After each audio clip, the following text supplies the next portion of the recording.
Oh my god. Okay. Hi, I'm Erin Lucy, and welcome to my channel. Today I'm doing a kind of spontaneous video about my favorite romance books because I don't really have any plans to talk about a lot of romance this month, and it is February. So I was like, why not? Let's talk about them. I have read some great ones, and I do love the genre, but I haven't really been that into it lately. So maybe this will, excite me, get me back into it, ready for this month. So yeah, some tea, flamingo cup, totally not February, but it's pink. I'm starting with like more contemporary and a few historical romances. So the first two are both by Emily Henry because I feel like you can't have, a romance recommendation video without Emily Henry. And actually, I read them both last year, really loved them both, and it was kind of perfect because I had not been reading much romance, wasn't very into it, and I will say Emily Henry just does it well. So the first one is People We Meet on Vacation, and that is about Poppy and Alex, who were best friends since college and would go on vacations every year. And then they had some sort of falling out, and now it's 2 years later. They decided to go on one last vacation, and as you can imagine, things happen from there. So yeah, it is friends to lovers, probably one of my favorites. The next one is Beach Read, and it is about January, who is a romance writer, and Augustus, who is like a literary fiction writer, and they end up living next to each other in this small town, and they're kind of rival writers, and they basically like think the other can't really write their genre, so they challenge each other to write a book in the other's genre. So yeah, another great romance. Again, Emily Henry just does it well. So I think of the two, People We Meet on Vacation was my favorite, but I've heard both ways, so they're both really good.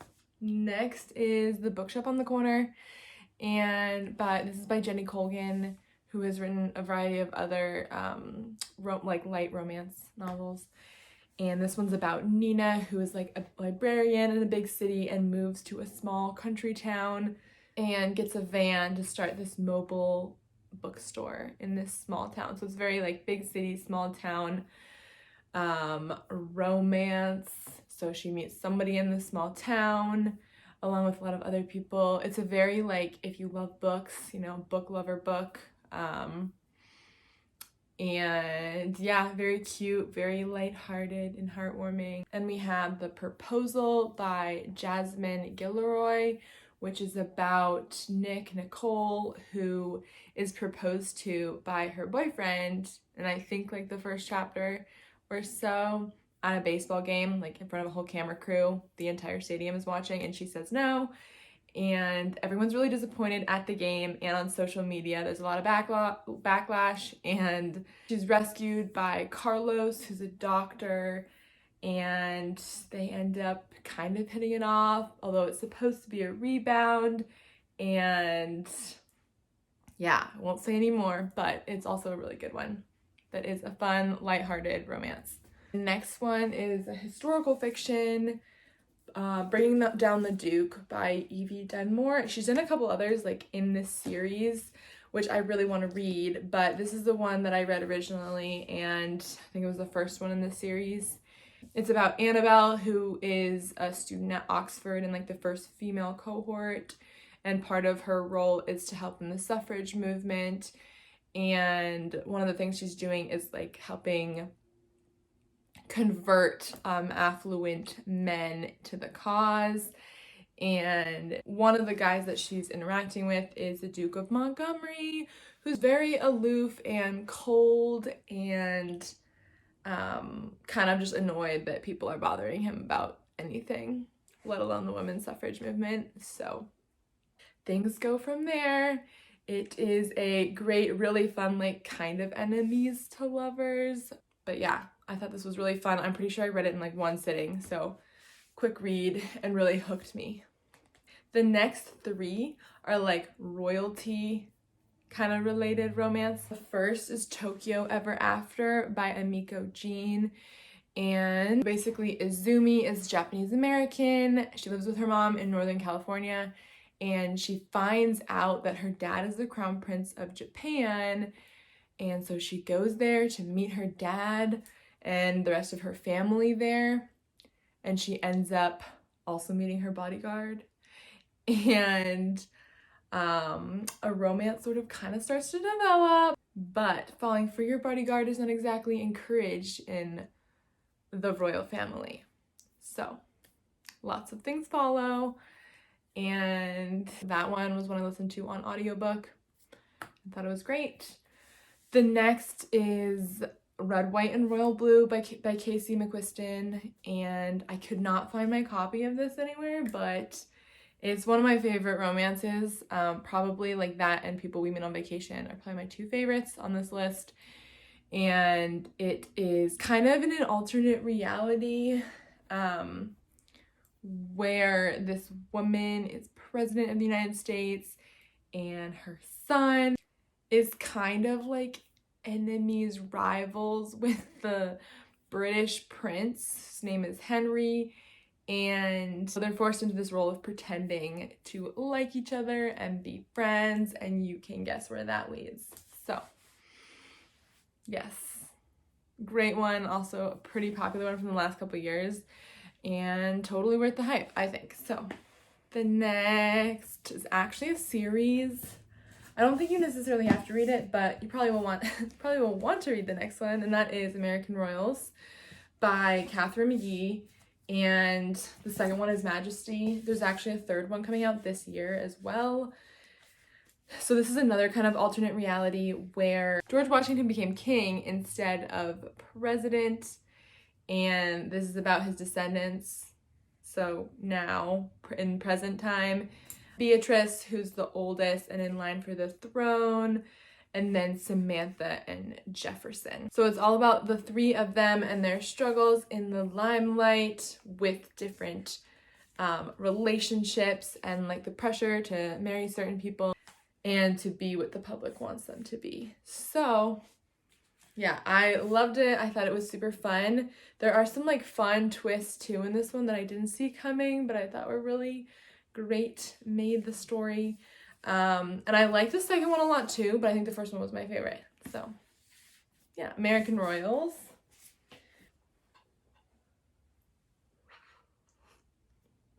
Okay, I'm trying to go pretty quick because I have so many books on this list. Okay, so now I'm gonna kind of break from like the contemporary and talk about some fantasy, because I feel like, especially with how I read last year, can't talk about romance without talking about some of the fantasy series that I read. So the first three that I'll mention, The House in the Cerulean Sea, Under the Whispering Door, and The Invisible Life of Addie LaRue, were all in my top books from 2021. So I won't talk about like plot too much. The House in the Cerulean Sea and Under the Whispering Door are by T.J. Klune. Heartwarming, queer relationships, and just really sweet. I love them both. And then The Invisible Life of Addie LaRue was my favorite from last year. I will say some people thought it's a little slow and kind of heartbreaking at times, but I really loved it, and I think those three just had really sweet, beautiful romance stories woven into them. Okay, really can't talk about it without talking about ACOTAR, Court of Thorns and Roses. The first one is kind of a Beauty and the Beast retelling, if you haven't heard of it before. So this girl, Feyre, she is out like hunting and providing for her family. She kills this wolf that is basically a fae, like she's not supposed to, and is dragged into the world of the fae, which is kind of separated, or is separated by a wall from the human world. So she's dragged into a whole different world of creatures and drama and a lot of different stuff. So also from my 2021 favorites videos was A Court of Mist and Fury, which is the second one, which is by far my favorite. I also love the third though. Is the third. I don't have the other two, so there's 5 in this series.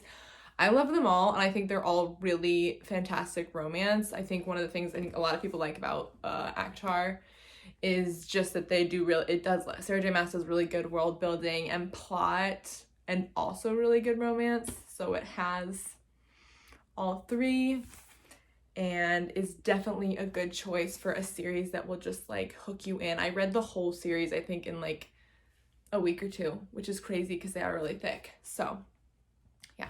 So a few more. These two series are both enemies to lovers, which is a favorite. I love the trope too. The Sands of Arawiya, which was one that I read in January. Duology. We Hunt the Flame and We Free the Stars. And I won't go into it too much. I'll link the video above, but it is definitely like a slow burn enemies to lovers romance with really good world building and a really fun, adventurous fantasy story. So, and then the other is the Cruel Prince series, which I also read last year, and I loved it. It is also an enemies to lovers, which also has a really good plot and like fantasy, politics, and world building, which I really liked. And basically Jude is this girl. She and her twin sister are humans living in the Fae world with their half-sister's dad. There's a whole backstory to it, but they're living there, and it's definitely a hard place for humans to live. So Jude has always like wanted to kind of prove herself in this world of the Fae. And then there's Carden, who's really kind of a bit of a bully in the beginning. So it's kind of the one issue I have with the series is I didn't love Carden in the beginning, especially. I feel like it was a little over the top in how he was kind of being mean to her. But the second two, The Wicked King and The Queen of Nothing, were both really fantastic. And I think this is another series where the romance, plot, and just world building was all really well done and woven together really well. I even really loved the kind of short stories afterward, How the King of Elfheim Learned to Hate stories. So another incredible fantasy romance series. The next is Strange the Dreamer by Laini Taylor. And part of why this is on this list is because I really want to reread this one. It's probably the top of my reread list because I have not actually read the second one, and I'd really like to do that. But it's basically about Laszlo Strange, who is a junior librarian in this world and is very hung up on this like lost city of Weep. And it all has to do with his dreams and figuring out the circumstances and kind of background behind this lost city. So yeah, this is one that I'm really hoping to get to again this year and read the second. So there's 2. Yeah. Next is kind of a standalone. It is The Blood Spell by C.J. Redwine. And I say kind of because I think there are at least 4 books in the Ravenspire like series world, but they are all standalone. I've read a couple of them and completely not in order, and they don't like, other than some like similar characters or locations or like referencing of history, like it's pretty standalone stories. But The Blood Spell was my favorite of the ones I read of hers, and is kind of a Cinderella retelling. It is about Blue and Kellen, and Kellen is the Prince of Balavada, and they have known each other since they were kids, but didn't really like each other. And a couple of things happen in the beginning. Blue's father is murdered, and Kellen is supposed to be searching for a bride because he's a prince. And some kind of mysterious things start to happen, including a lot of violence, especially surrounding his search for this bride. So Blue and Kellen kind of have to team up to figure out what is going on in Balavada and how to stop it. So I really loved it. I thought it was really great. I think it's technically YA, and I thought it was a really great fantasy. I actually like have loved all the ones that I've read of CJ Redwine, so highly recommend any of them for like a fantasy with some romance in there. Also really great retellings. I think all of hers are mostly fairy tale retellings, and I think she does a really good job of retellings that I've read. So yeah. Next up and last for fantasy is Sorcery of Thorns by Margaret Rogerson. This definitely appealed to me, and then it was kind of like books and magic and kind of Beauty and the Beast retelling-ish. Definitely a great standalone fantasy, which I feel like can be hard to come by. And it's also very slow burning kind of enemies to lovers. So basically a quick summary is Elizabeth basically grew up and was raised in a great library and kind of taught to hate sorcerers and protect the library from evils like sorcerers. So she meets Nathaniel, who is a sorcerer, of course, and starts to kind of realize things are not entirely what they seem, and there's some other stuff going on, and they kind of also end up needing to team up to figure out what's going on. So yeah, another really fun standalone fantasy that has a really sweet romance plot. Just drink my giant mug of tea. Okay, so I figured I could not actually finish this video without mentioning Jane Austen. So pretty much any Jane Austen, if you haven't read Jane Austen, is a great place to start in the romance genre in general. I will say Jane Austen is relatively slow paced on the romance front, and just generally plot front. I do really love her writing, and someday hope to read them all. My two favorites are for sure Pride and Prejudice and Emma. I've also read Sense and Sensibility, and I'm hoping to get to Mansfield Park this year. But yeah, definitely also a great place to go for romance. And also, of course, Romeo and Juliet is like staple bread and butter of romance, and definitely worth a read if you haven't already. So yeah, those are all my romance picks right now. There's a couple I hope to get to. Everyone's been recommending The Love Hypothesis, which hopefully I'll be able to get to that soon. And there's definitely quite a few other fantasy romance series that I would love to get to this year. So I'm sure this list will grow and change. I would love to hear what romance books you recommend and love. And yeah, thank you so much for watching, and have a great day.